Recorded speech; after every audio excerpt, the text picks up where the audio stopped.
राजू, राजू, वकील साहब कितने बजे तक आ जाएंगे? हमें शाम को निकलना भी है।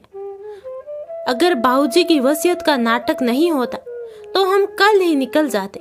बाबूजी को क्या जरूरत थी वसीयत बनाने की? सब कुछ हम तीनों भाइयों का ही था, तो बराबर बांट लेते हम। दिल्ली में इतनी छुट्टी नहीं मिलती, ना ही बच्चों के स्कूल में और ना ही ऑफिस में। राजू के बड़े भाई बोले। राजू एक भोला भाला और सच्चे दिल का इंसान था। वैसे तो वो हमेशा हंसता मुस्कुराता रहता था, लेकिन अभी कुछ दिनों से उदास और खामोश हो गया था। और होता भी कैसे नहीं। अभी 13 दिन पहले ही उसके बाबूजी उसे हमेशा के लिए छोड़कर चले गए थे। बाबूजी सिर्फ उसके पिताजी नहीं थे, उसकी पूरी दुनिया थे। उसकी जान बसती थी उसमें। एक वही तो थे जिन्हें कदर थी उनकी, वरना दोनों बड़े भाई तो उसे नालायक ही कहते थे। हाई स्कूल में था राजू जब माँ छोड़कर चले गए। उस समय भी उसके दोनों बेटे शहर में अपनी नौकरी करते थे।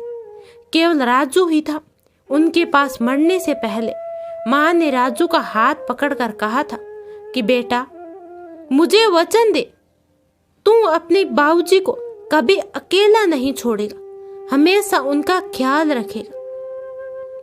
राजू ने कांपते हाथों से माँ को वचन दे दिया। उसने कभी ये बात न अपने बाबूजी को बताई और ना ही अपने भाइयों को। राजू के गांव में सिर्फ इंटर तक स्कूल था।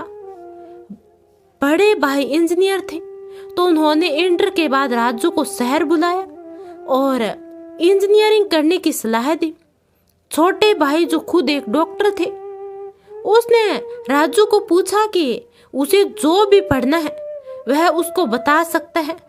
किसी भी अच्छे कॉलेज में उसका एडमिशन करा दिया जाएगा।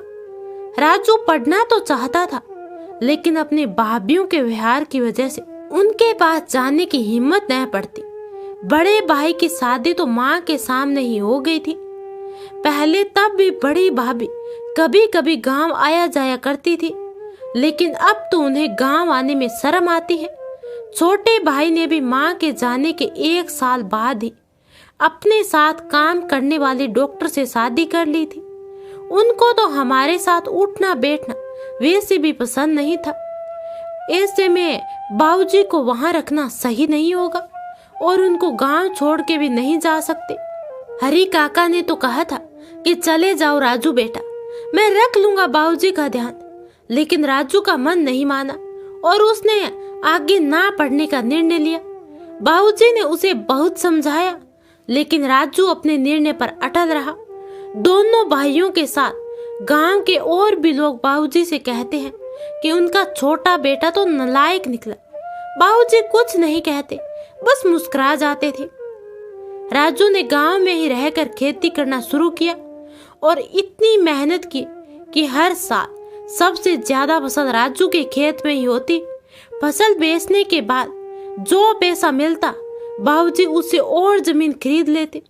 धीरे धीरे राजू की मेहनत रंग लाई और आसपास के गांव में सबसे ज्यादा जमीन राजू और उसके बाबूजी पर थी। बाबूजी भी हमेशा कहते थे कि ये जमीन तेरे नाम करा देता हूँ, लेकिन वह हमेशा बाबूजी के नाम ही कर देता।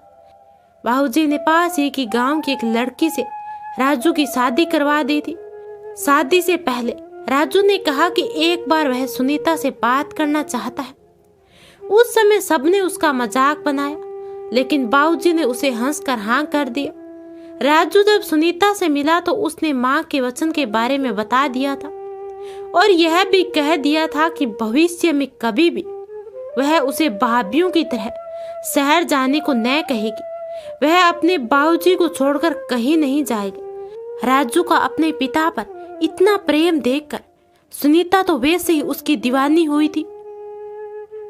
वह अक्सर कहती थी कि वह बहुत ही खुश नसीब है जो उसे राजू जैसा देवता पति मिला है। राजू की भाभी इतनी घमंडी थी कि वह सुनीता को 3rd क्लास लड़की कहकर बुलाती थी। सुनीता ये सोचकर जवाब नहीं देती थी कि साल में कभी कभी तो आते हैं ये लोग, अब क्या बहस करें इनसे। बाबूजी की तो आंखों के तारे थे सुनीता और राजू। भैया वकील साहब आ गए हैं, राजू के छोटे भाई ने कहा। सारा परिवार आंगन में इकट्ठा था। गांव के कुछ बुजुर्गों को भी बुलाया गया था। वकील साहब ने राजू और उसकी पत्नी को भी बुलाया। बड़ी बहू और बेटे बहुत ही खुश थे, सोच रहे थे कि अपने अपने हिस्से की प्रॉपर्टी के पेपर्स लेकर गांव को निकल जाएंगे। वकील साहब ने सबको बैठने के लिए कहा और वसीयत पढ़ना शुरू किया। प्रिय गांव वालों और मेरे लायक बेटों, तुम सबको हमेशा यही लगता है कि मेरा राजू नालायक बेटा है, लेकिन मैं तुम्हें बता दूं, उस जैसे लायक बेटे सदियों में जन्म लेते हैं। वह है तो मेरा बेटा, लेकिन हमेशा मेरी माँ बनकर मेरा ख्याल रखा है। अपनी माँ को दिए वचन के लिए उसने अपना पूरा जीवन कुर्बान कर दिया। मुझे तो कभी भी पता नहीं चलता कि अगर मैं उसकी और सुनीता की बात नहीं सुनता। मेरे पास जो कुछ भी है सब मेरे राजू की मेहनत का नतीजा है। इसीलिए मेरा सब कुछ सिर्फ और सिर्फ मेरे नालायक बेटे राजू का है। मेरी किसी भी चीज पर मेरे उस लायक बेटों का कोई अधिकार नहीं है, जिन्होंने कभी भी पलट कर नहीं देखा कि मैं कैसा हूँ, मुझे क्या चाहिए। मैं जब जब बीमार हूँ, मेरे राजू बेटे ने मेरी देखभाल की। मेरे दोनों बेटों ने तो मुझसे मिलना भी जरूरी नहीं समझा। मेरी पत्नी के सारे गहने सिर्फ और सिर्फ मेरी बहू सुनीता के हैं। उन गहनों पर मेरी शहरी बहुओं का कोई अधिकार नहीं है, जिनको हम गांव वालों के साथ खड़े होने में भी शर्मिंदगी महसूस होती है। बाबूजी की वसीयत पढ़ी जा चुकी थी और वो सभी लोग राजू को नालायक बेटा कहते थे, मुंह लटकाए खड़े थे।